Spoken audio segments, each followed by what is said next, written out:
Hi everyone, this is Harry Hoffman. Today is week 3, day 2, the friends and family corner of the pyramid of care. As you know, the pyramid has 4 corners with a recipient in the middle and God on top. Today we focus on friends and family. I took a picture. I have a lot of fun producing those videos and taking pictures and cutting them in. I hope you don't mind. Yes, and before I start talking about the friends and family corner, I'd like to mention 3 things. Number 1 is the recipient.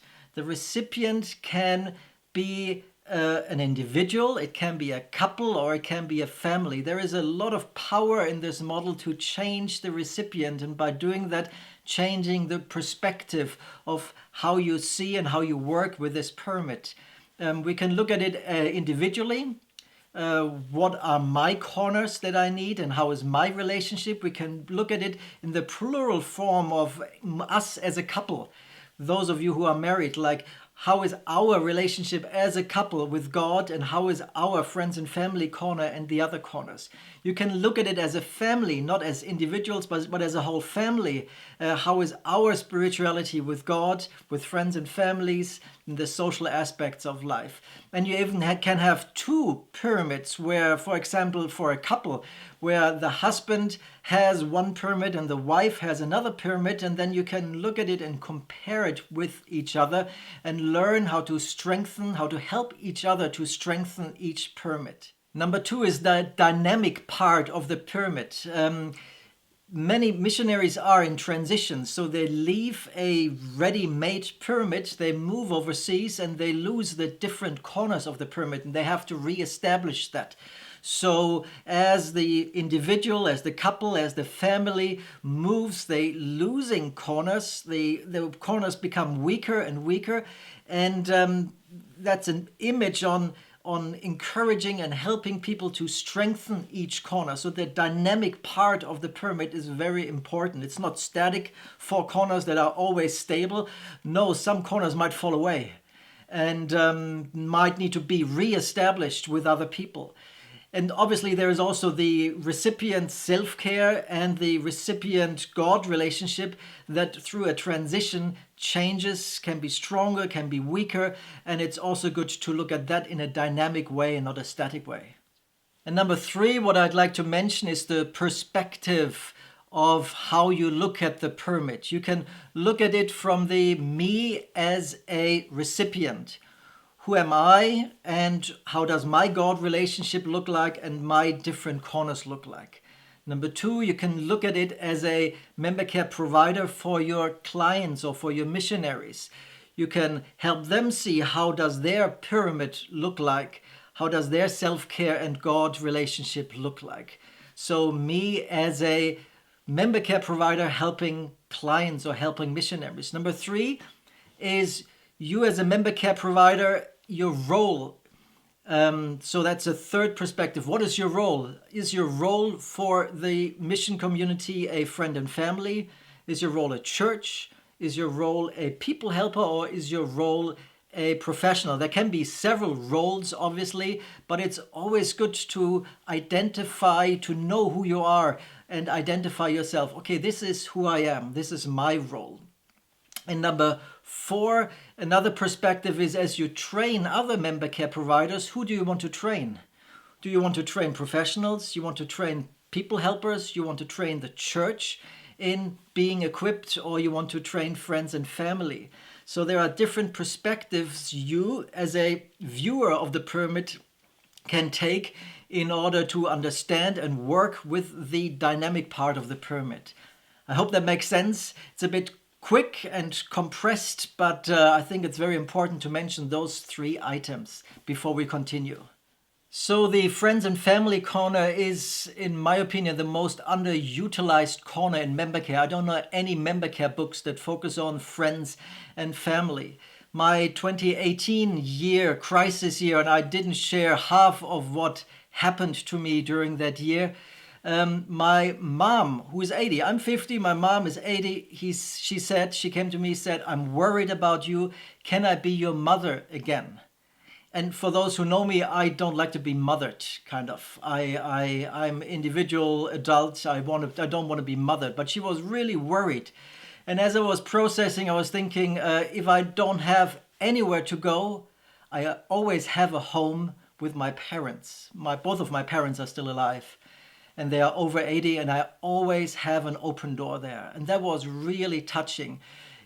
Can I be your mother again? Can I ask you tough questions? Can I ask you again, how are you doing? And expect an honest answer.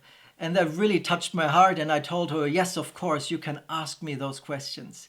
And you can be my mother again. Only for a short period of time, until I'm out of the crisis. But yes, that was I welcomed her back into my life as family. And that was so nice. And it reminded me of the Maslow hierarchy of needs. It's called, I posted here, hierarchy of needs. And the lowest hierarchy of needs, the lowest form of needs is the physiological needs, food and shelter. Then we have the safety need. And then after that, it's love and a sense of belonging. We all have a need to be loved and a need to belong. And not to 1,500 people in a Facebook group and a seminar on member care. That's also a sense of belonging. But what I mean is a close group of really good, intimate friends where I feel loved and where I have a sense of I'm always welcomed there. I belong to this group. They love me no matter what.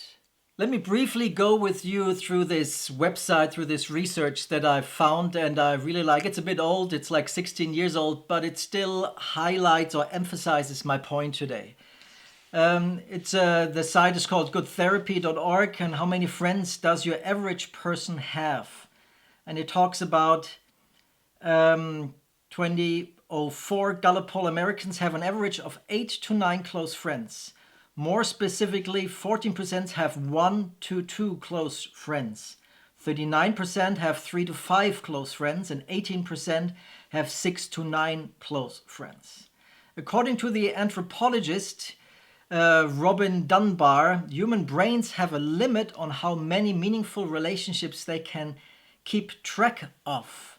Dunbar says that most people can have up to 5 intimate bonds, 15 close friends, 50 friends, and 150 casual friends.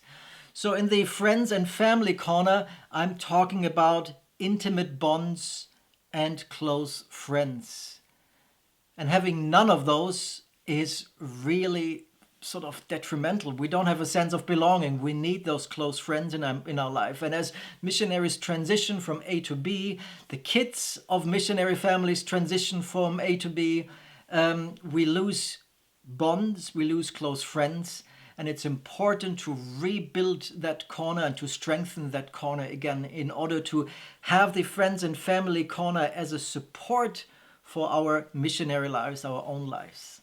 I know that many of us have difficult family relationships and family backgrounds, so I'm not saying that you have to build those relationships.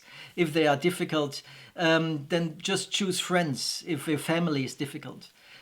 Choose friends to connect with and have intimate and close and deep relationship. What is the benefit of that? And I'm thinking about the Matthew scripture where Jesus says, "Become like a child," and it's a bit of combining the scripture with the pop psychology of the inner child, but maybe there is some truth in that close friendships, relationship connection makes you relax and makes you become like a child again. You can be free, you can be relaxed, you can laugh, you can have fun, you can play games, you can do role plays, you can tell jokes even, and you are in a safe environment where you just cry whenever you cry, and that's okay, just like children do, and you laugh and you scream out of joy whenever you feel like it, and you're embedded in a network of very close, intimate friends and relationships where you just can be who you are,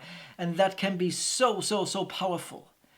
And let me tell you, you can develop that on the mission field. You can, and I want to encourage you to do that. You can develop that on the mission field. I've seen many examples of those where singles build very good, solid friendships, where singles and families build really good friendships. I've seen also where different nationalities came together and built solid, deep friendships. I know today is a lot of material, a lot of content. I just want to set the stage and excite you for this dynamic model of the pyramid of care that, or as we transition from a safe place to a foreign place on the mission field, cross-cultural living, we lose a lot of our support network. The missionary loses a lot. And we can rebuild that. And I want to encourage you to rebuild that and help as a member care provider, your missionaries to rebuild that.